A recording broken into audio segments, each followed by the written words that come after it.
U.S. President Joe Biden, in his keynote address to graduates of the U.S. Naval Academy, accused his Russian counterpart of the attempt to wipe the culture and identity of the Ukrainian people off the face of the earth.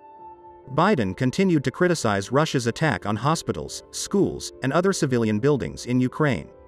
Also, Russian President Vladimir Putin inadvertently joined all of Europe to NATO after Sweden and Finland applied for membership in the alliance after the war between Moscow and Kyiv, the U.S. president said.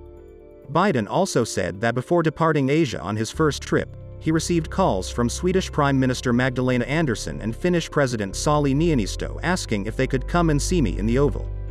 Biden said, "They came to ask me if I would support them joining NATO."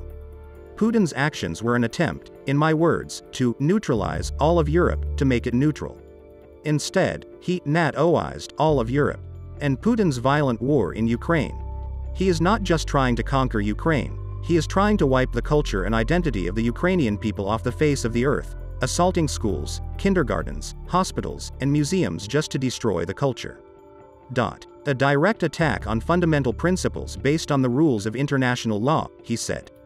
The U.S. president said that everything is changing, noting that Putin's violent attack on Ukraine has provoked a global reaction, not only in Europe but also in Japan, Korea, Singapore, New Zealand, and other countries that support the United States concerning sanctions against Russia. Then Biden recalled, Australia sends military aid. Germany increased its budget significantly for the first time. Fiji helped the FBI in the arrest of an oligarch's yacht. We observe the world aligning not in geographic perspective, east and west, Pacific and Atlantic, but in terms of values, the U.S. president said. Biden spoke at the graduation and induction ceremony of the 2022 Naval Academy graduates on May 27 after completing his first 5-day trip to Asia.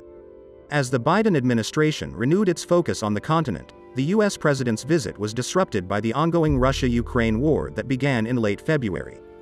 The U.S. leader met with newly elected South Korean President Yoon Suk-yeol and assured Seoul's new government of Washington's continued support.